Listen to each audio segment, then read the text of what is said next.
Convido a palestrante, professora psicóloga Ivanise Marinho, e o facilitador, professor Adriano Santana.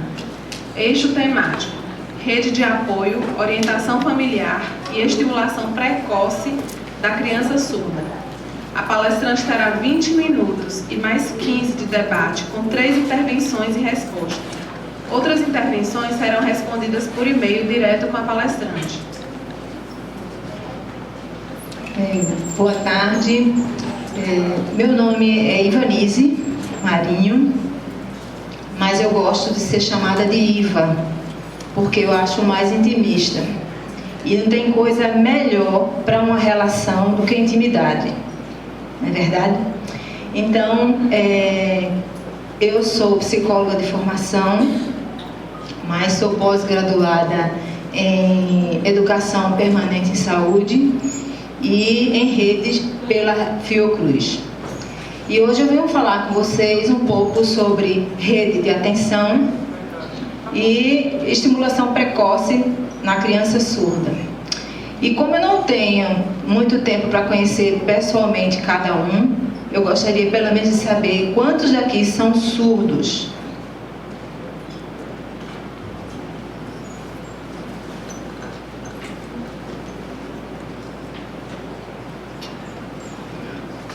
Contou?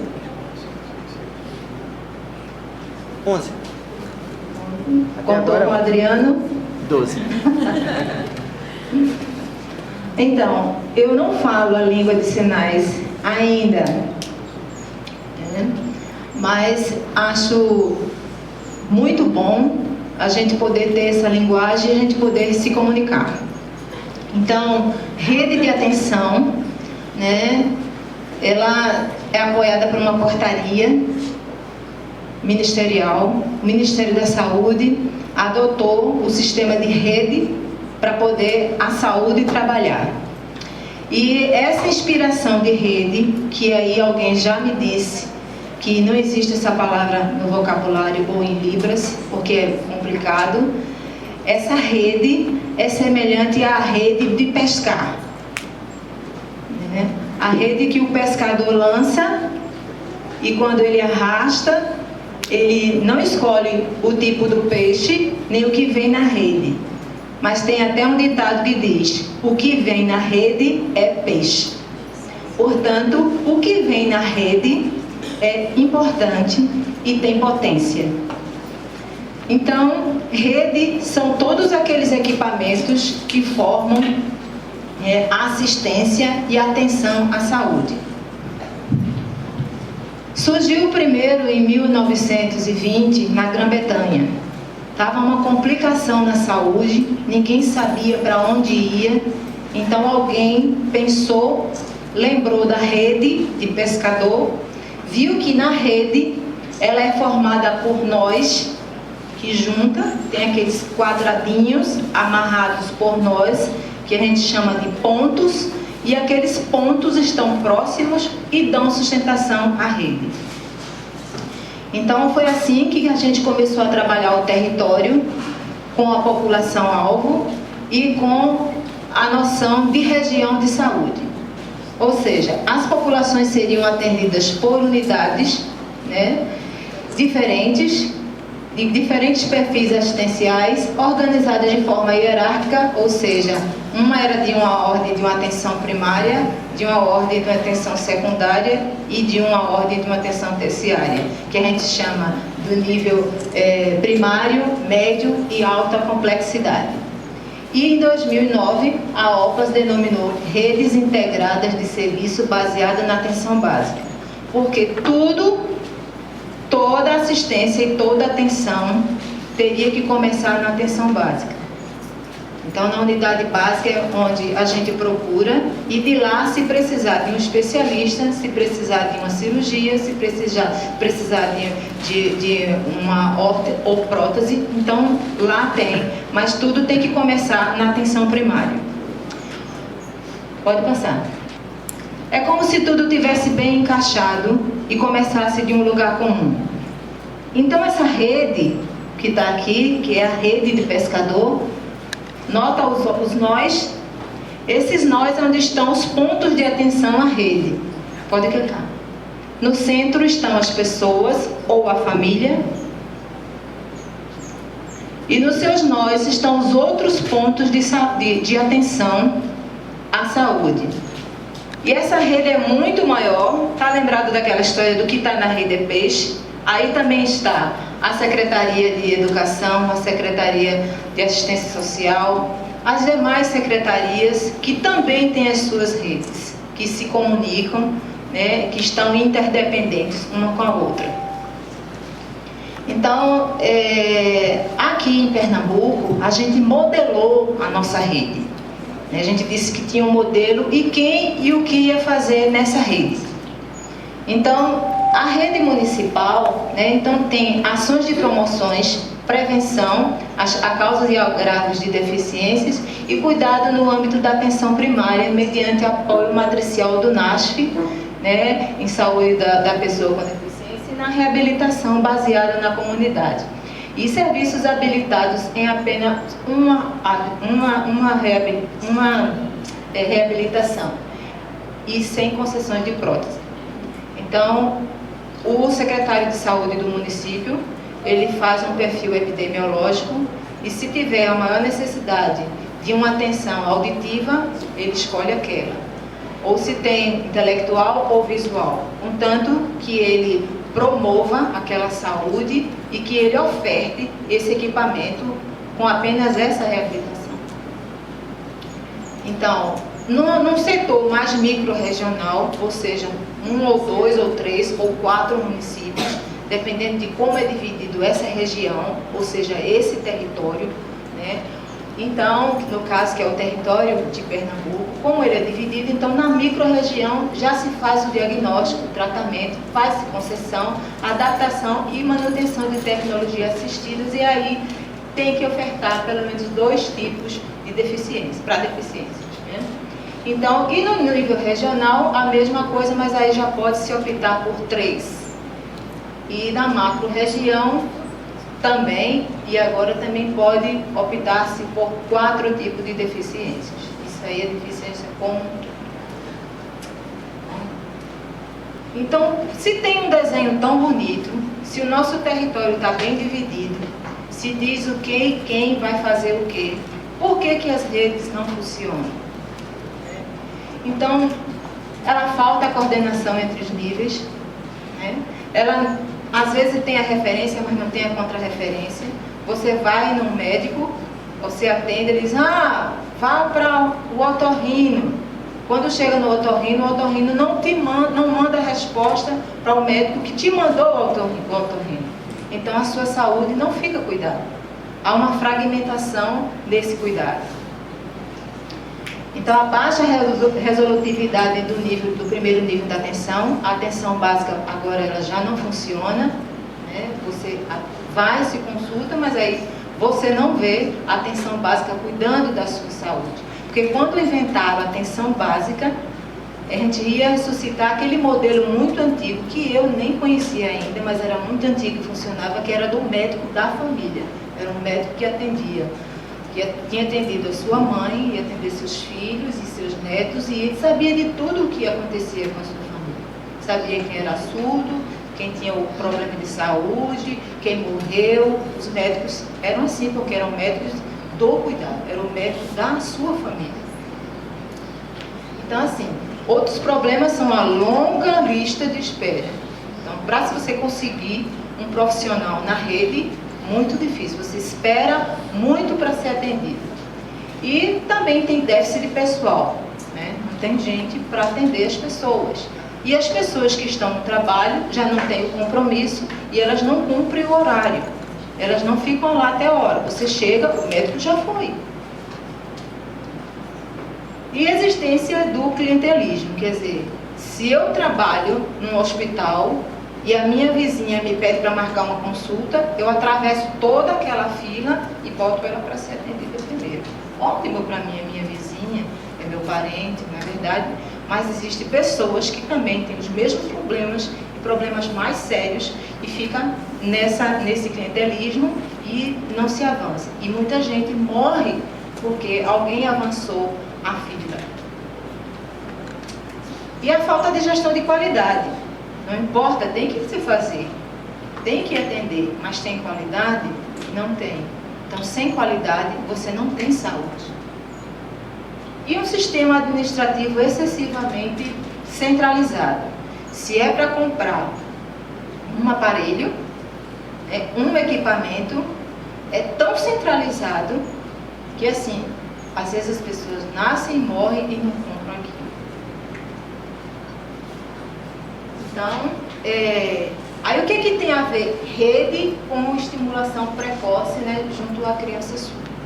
E aí a gente vai conversando e pensando e vai ver que se não tiver rede, não tem como ter estimulação precoce da criança. Por quê? Se eu não tenho na maternidade o teste da orelhinha, como eu vou saber onde estão as crianças surdas? Que é essa a grande pergunta do Ciranda, que muita gente não conhece. O Ciranda tem um nome muito sugestivo, que daqui a pouco o Luiz vai dizer para vocês como ela funciona e por que ela veio. Mas eu acho tão sugestivo o nome Ciranda, porque uma ciranda ela acontece numa roda, com muitas pessoas de mãos dadas. E com pessoas diferentes, que têm objetivos diferentes, que têm metas diferentes, que têm problemas diferentes. Enfim, tem surdo, tem cego, tem tudo dentro de uma ciranda. Mas dentro de uma ciranda circulante, as pessoas ali giram em torno de um objetivo só. Então hoje, aqui nesse auditório, existem pessoas de lugares diferentes, de interesses diferentes, de concepções diferentes, mas que a gente tem o mesmo propósito. A gente está aqui, né, pela questão do surdo. A gente quer estar aqui para que as crianças que nasçam surdas, que elas sejam estimuladas o mais breve possível. Porque se a gente perder o tempo de não fazer isso, de não cuidar dessa criança, a gente perde o tempo da aprendizagem. Porque de 0 a 3 anos, todo mundo, quem é surdo, quem não é surdo, de 0 a 3, a gente tem esse período de ápice de aprendizagem. Depois disso, né, assim, vamos dizer que ele fica mais ou menos até 6, mas o ápice é de 0 a 3 anos. Né? Enfim, e se você não consegue detectar, nem descobrir se essa criança é surda, então assim, vai levar muito mais tempo para que ela possa, então, adquirir aquela potência e conviver num espaço comum, todo mundo, de forma igual. Então, a estimulação precoce, ela vem assim, né, que é uma intervenção, não é uma terapia, né, não é uma terapia. Ela também não é um método de ensino, ela não vem assim, assim e vai dar certo, não é assim. Ela apenas é uma intervenção. Agora, é uma intervenção que tem que ser dada por um especialista, ou por vários especialistas. Daí a história da rede. Tem que ter psicólogo, tem que ter fono, tem que ter professor. Então, assim, precisa muito, tem que ter família, que é a base principal. E a estimulação precoce, ela vem para potencializar justamente a família. Porque surdo ou não surdo, dentro de no seio familiar, você tem esses estímulos para você poder desenvolver e aprender mais. Acontece a professora Paula, disse hoje de manhã da dificuldade da mãe, ou do pai, ou da família de uma criança surda, ou de crianças com qualquer outra deficiência. Né? Porque, assim, no fundo, ele não aceita, né, a princípio, que o seu filho tem um problema. E isso pode ser, e aí não é só quem, todo mundo é assim, eu sou assim, todos nós aqui temos essa característica. Vamos lembrar de um episódio que foi mais ou menos isso? Bom, se aqui nem todo mundo que é pai ou mãe, mas pelo menos todo mundo foi ou é filho, não é verdade? Então, quando você chegava em casa com o boletim em vermelho, quando tirava uma nota ruim, ou então, quando no final do ano, vou agravar um pouquinho mais, era reprovado, aí a mãe dizia assim para o pai, ó, fulaninho ou fulaninha foi reprovado. Aí o pai dizia, o quê? Reprovado? Puxou a sua família. Puxou a seu pai. Nunca diz que puxou a dele, né? Aí você chega lá e diz, ó, ele tirou o prêmio, ganhou uma medalha, puxou o papai. Mas não é só o papai não, a mamãe também faz isso. Quando chega brigado, apanhou e aí vem a reclamação da escola, porque ele bateu em todo mundo. Puxou o temperamento do pai. Homem agressivo, homem ignorante, bruto. Não é assim? Ninguém quer para si o que não é bonito, o que não é perfeito. E é mais ou menos assim, nessa linha tênue, não com essa praticidade que eu coloquei aqui, que é o sentimento, né, de uma mãe e de um pai, que quando nasce um filho, alguém diz para ele, olha, ele tem esse problema, e você tem que aprender a lidar com esse problema. Então, assim, é uma gama de afetos, né, contraditórios que acontecem, que dificulta. E aí, se a criança é surda, e se não se descobre isso nesse tempo hábil de estimulá-la, ela vai ter muita dificuldade de aprender.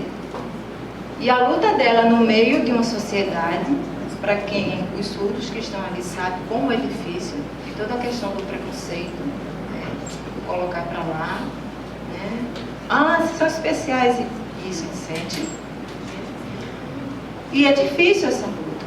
Mas se ele tiver, se for potencializado, né, o que ele tem, né, os outros sentidos, ele vai ter muito mais facilidade, né, de superar, né, um pouco ou muito daquela sua dificuldade. Então é isso aí. Então, é promover essa condição facilitadora do desenvolvimento da criança com deficiência ou em risco e atraso grave do desenvolvimento.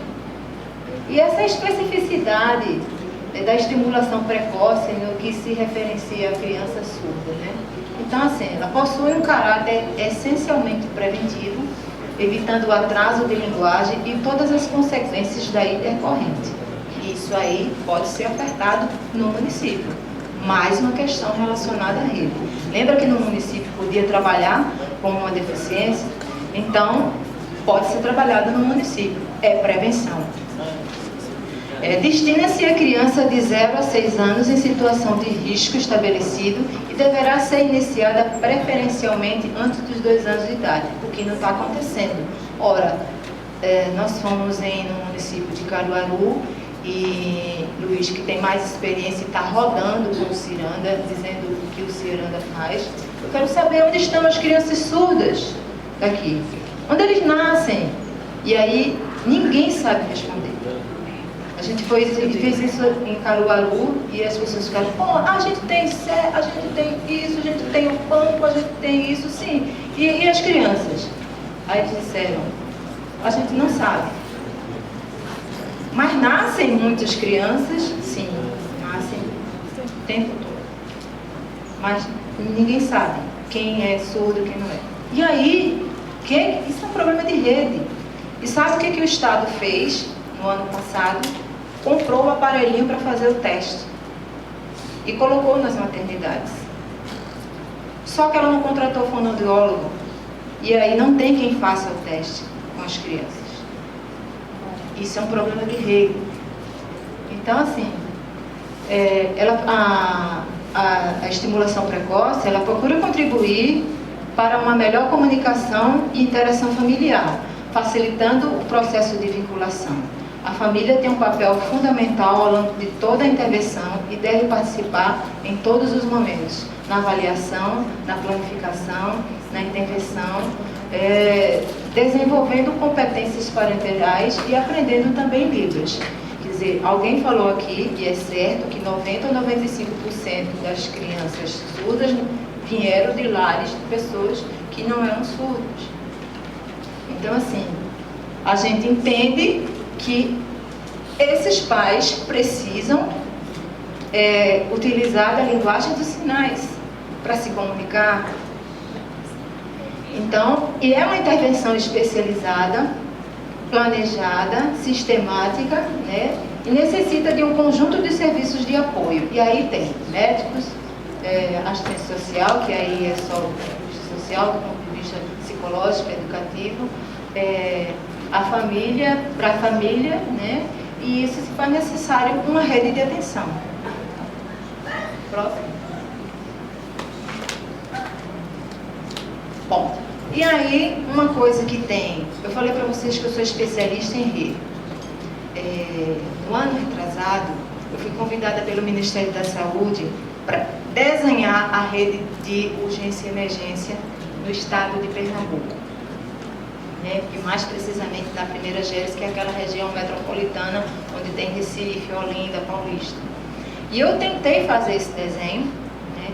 Pensando, o que é que tem, o que é que precisa, o que tem que comprar, onde tem que colocar. E aí, para minha surpresa, né? E eu fiquei muito triste, porque esse plano eu praticamente elaborei sozinha com a minha equipe. E eu precisava escutar das pessoas, né, o que elas precisavam. Eu não tive tempo. E pasmem vocês, eu recebi o título de melhor plano de urgência e emergência do Brasil. E eu fiquei assim, bom, eu tenho ego igual a vocês. Eu fiquei feliz no primeiro momento, mas no segundo momento eu disse, meu Deus, e o pior, como é que tá? Porque aí você vê uma UPA que não tem médico, não tem lugar para você sentar, que só tem dipirona para lhe ofertar. Então, que rede é essa que funciona? Então, a rede, né, junto com a política, de pessoas com deficiência, elas precisam do que os livros não dizem. Eu não preciso só de números, eu preciso de pessoas. Porque até então, no Estado, eram 3 redes prioritárias. Urgência e emergência, a rede materno-infantil e a rede de pessoas com deficiência. Então, por uma questão de que as mulheres não tinham lugar onde parir e que as pessoas estão pegando e entupindo a emergência porque a atenção básica não está funcionando, então só essas redes foram então priorizadas. E a outra rede, que é a rede de pessoa com deficiência, foi deixada para lá. Porque não tem pressão. Porque as pessoas não se mobilizam. Porque as pessoas estão muito no seu território. Estão muito interessadas em brigar. Quem é o professor de livro é tal, quem vai ser isso assim. Então. Tem muita gente que está lutando sozinho. Libras é super importante. Mas é secundário. Porque se a gente não localizar aquela criança bem internamente, aquele bebezinho que nasce para poder ofertar, vai ser uma lástima. Então a proposta da Ciranda, vocês vão ver com a continuidade, é fazer essa união. É a gente deixar de brigar por coisas tão pequeninas, que são importantes, continuar lutando, levantando sua bandeira. Mas é que a causa do surdo, ela permeia uma coisa que transversaliza. Tem a mulher grávida surda, tem o velho surdo, né? Tem o grupo LGBT surdo, né? Tem a população negra surda. Então tem muita coisa transversalizando essa política. E que a gente precisa de pessoas como vocês, que vêm do lugar comum, para que a gente possa fortalecer a política, para que a gente possa pressionar, para que 1 ou 2 ou um grupo vá no Ministério Público, que denuncie. Porque se a gente não fizer isso, ou se 1 ou 2 fizer isso, é queimado. O professor Luiz é um que ninguém quer ver nem pintado. Por quê? Porque ele vai lá e bota no Ministério Público sim. Ele denuncia e faz o barulho. E aí eu não estou fazendo lista de povo, por exemplo, porque eu nem vou muito com a cara dele. Porque a gente trabalha junto e a gente arena muito. Mas é verdade. Então, assim como também eu respeito, é chegar aqui, eu sou recente no Ciranda. E quando eu chego no Ciranda, não tem alguém que está achando que você está ameaçando a cultura surda. Que isso? O mundo é grande e dá para todo mundo. Dá para quem pensa assim, para quem pensa assado. E tem que ter uma hora da gente se encontrar e consensuar de que a luta é de todo mundo. Então essa ciranda não é minha só, é de todos nós. Muito obrigada.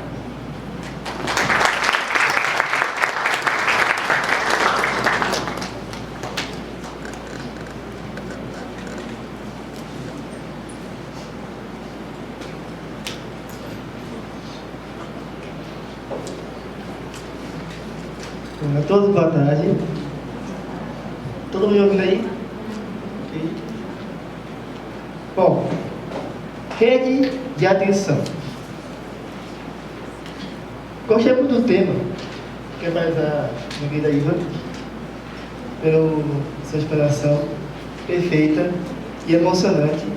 E até de usar essa metáfora de rede, realmente com a ação profissional dos profissionais de saúde. E dizer a vocês que eu fui uma pessoa que senti na pele realmente a fragilidade de rede. Eu tenho surdez severa e profunda. Minha mãe trabalhava como profissional da saúde, técnica de enfermagem. E digamos que essa foi uma facilidade que realmente nós tivemos para galgar algumas, assim, entender melhor o sistema, como funcionava, para poder conseguir tratamentos que eu precisava.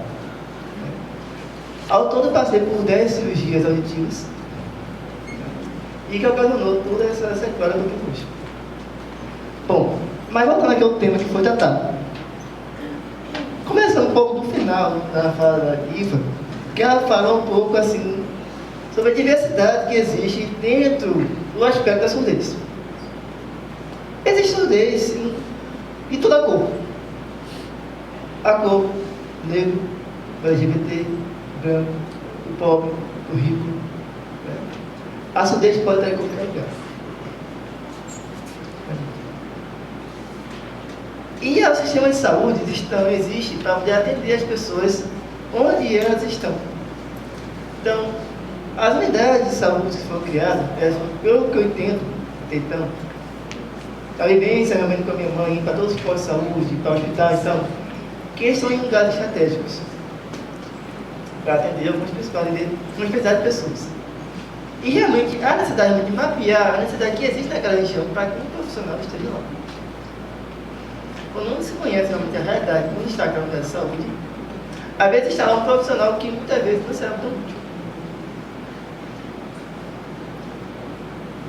Quando se fala da síndrome auditiva, que é onde para criar um banco de dados, de onde estão as crianças surdas, bebês surdos, adolescentes, e todas as pessoas que têm surdez, para saber como fazer a intervenção, é justamente para que essa rede esteja com os laços, seus nós mais firmes.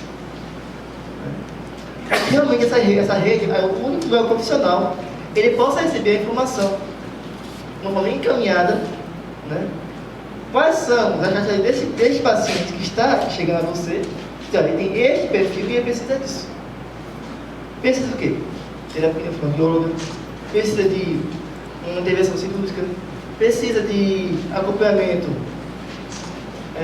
terapêutico, no caso, para corpo com um aparelho auditivo, ou fazer uma cirurgia nuclear.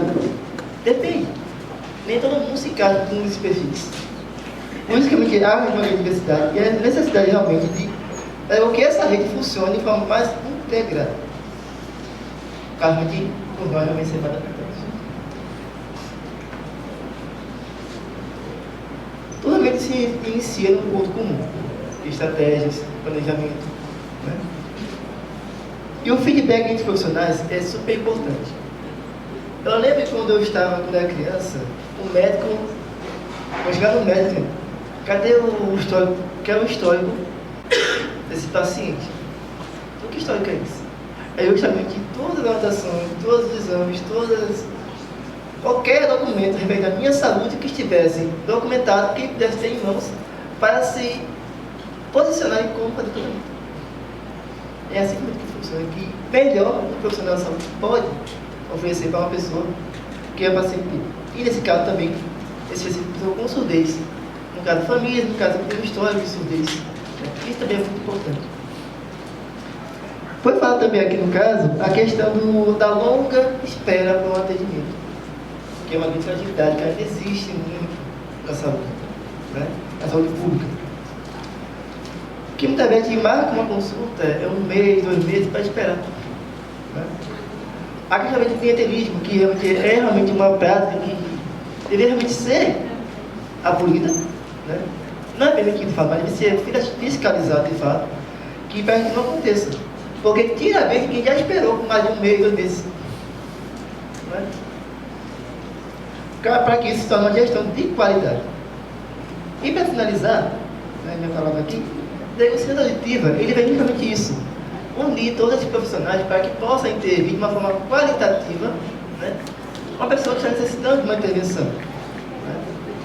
Ou seja, tem uma criança surda, então já vai se ela soltar o alarme para que o psicopedagogo, o fisioterapeuta, o fonoaudiólogo, o otorrino, todos os profissionais que estão integrados na saúde possam realmente fazer um trabalho já preparados do que vão receber. Porque muitas vezes acontece que tem surpresa. Assim. E aí acaba até demorando realmente o tratamento, como deveria ser. Então, com as minhas palavras, eu finalizo. Muito obrigado.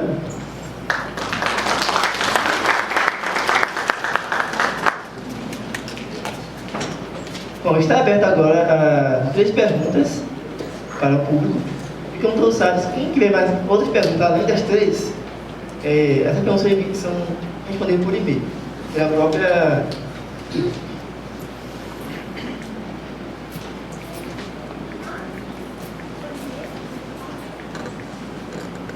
Ciranda auditiva.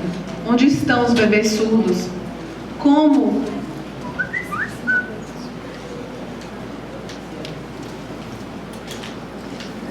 Esse 2 minutos, é só para falar aqui.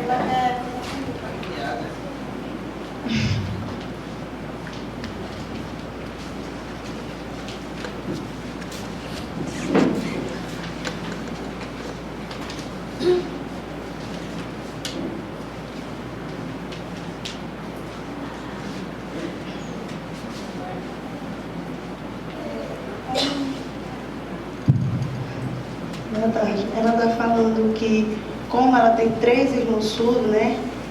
O pai e a mãe não quiseram aceitar o uso de aparelho, porque, como eles já nasceram surdos, não precisavam.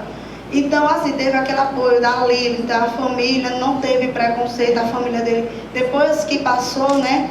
Eles queriam que botasse implante coclear e tudo, para ajeitar os 3 irmãos dele surdos. Ela disse que não precisou, que a família dela deu um apoio e eles aceitaram ele ser surdo. E nenhum deles usam aparelho, não usam implante coclear, nada. Somente a Libras, que é a comunicação deles.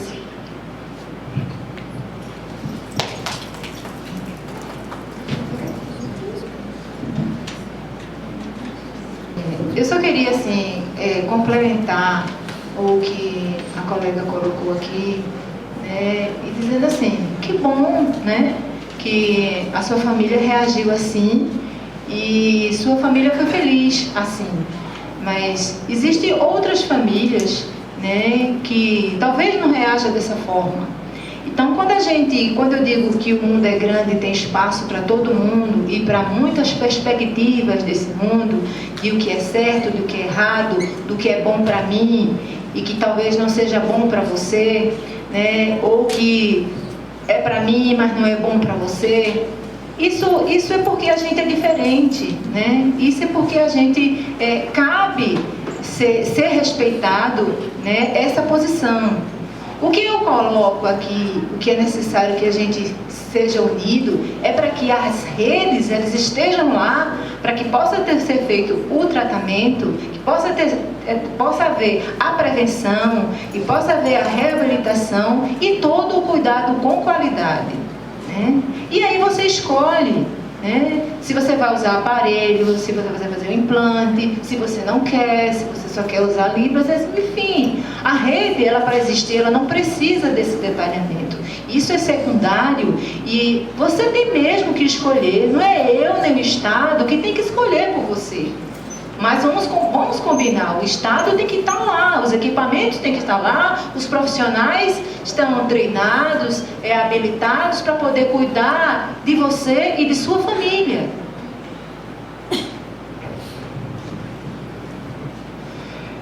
Só complementando o seguinte, o que se resume é que o início de tudo tem parte da família. A escolha tem que ser parte da família. né? Porque só a família sabe exatamente o que vai ser melhor para ela em alguns termos, né? Em alguns termos. Para procurar o conhecimento, realmente se informando de tudo. E daí, depois das informações já colhidas, dizer, isso é melhor para a gente. E assim tem que funcionar. Obrigado.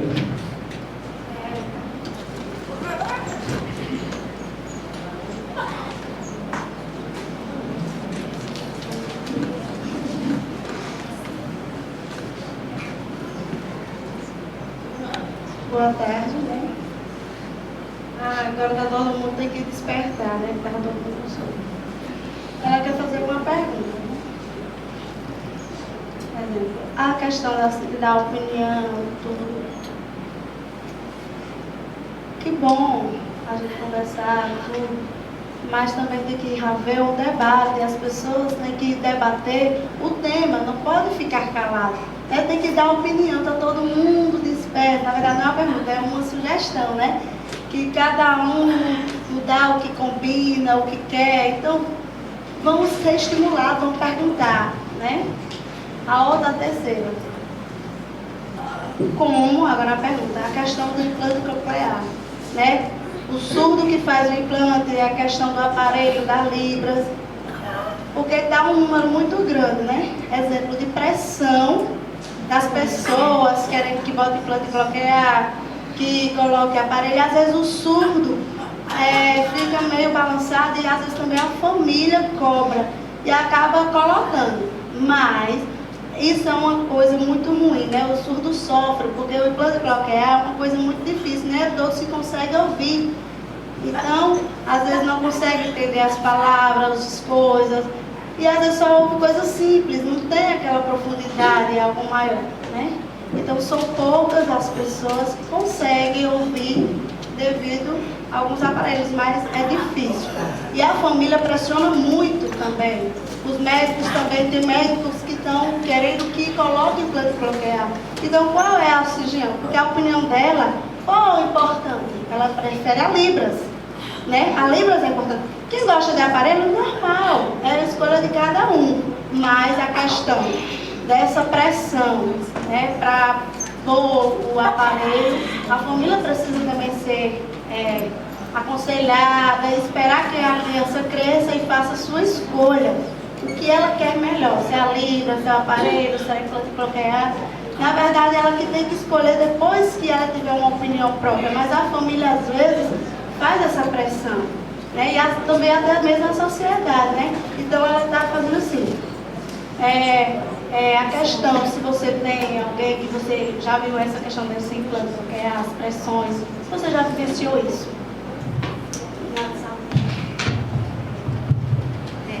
Eu sou de saúde, né? E assim, a gente vivencia e fui por muito tempo gerente da primeira regional de saúde, que é a região metropolitana.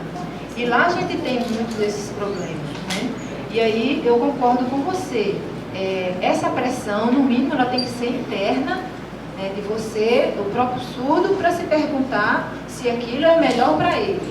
Enquanto Estado, e aí eu estou sendo até repetitivo, eu só tenho que ter lá que as maternidades tenham o aparelho, que tenham a fonoaudióloga, que percebam se aquela criança é surda e se tem um potencial que pode ser trabalhado, se ela pode atender Libras, se ela tem condições de usar um implante. Então, assim, isso é uma escolha da família. E, assim, eu aconselho que as pessoas não se sintam pressionadas com isso, mas se sintam pressionadas para que também exista isso, para quem não quer isto para si, que o outro que queira, que tenha o seu direito preservado e garantido, né? E com toda a assistência. Obrigada.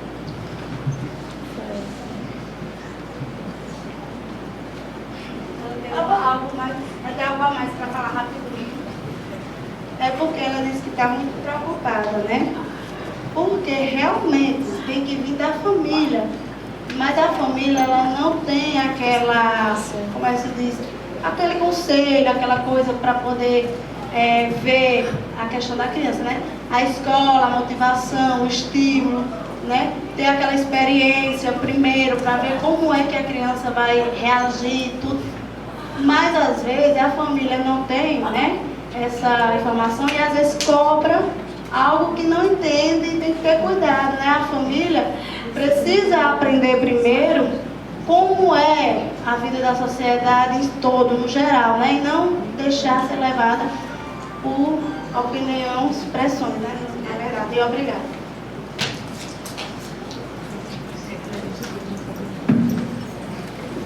Só para terminar o que eu falo, o que realmente está acontecendo é o seguinte, quando acontece que uma pessoa é pressionada, é como tu fala, não tem informação, mas também é o seguinte, pode informação, mas também o preconceito, em dizer assim, que se ele é surdo, que ele não tem que ser mais surdo. Primeiramente, ninguém nunca vai deixar de ser surdo se botar no canto do canto. É apenas um surdo que não foi criado. Uma pessoa que é oralizada é um surdo oralizado. Nunca vai deixar de ser surdo. Né? Ou seja, há realmente grande estima que dizem que o camarada que é oralizado, ele está querendo fingir que é ouvinte. O camarada que coloca o peculiar, ele cometeu um pecado. Né? Ele tirou a sua surdez. Caso. Então, isso são preconceitos que existem na sociedade. Então, não existe aquele ex-surdo. O cara é surdo, é surdo assim. A não ser que, por um milagre, a sua cópia, o seu tímpano não volta ao normal. Né? Isso que vai acontecer, sim ou não? Ok? Então, espero que tenha muito fechado tudo sobre isso. Obrigado.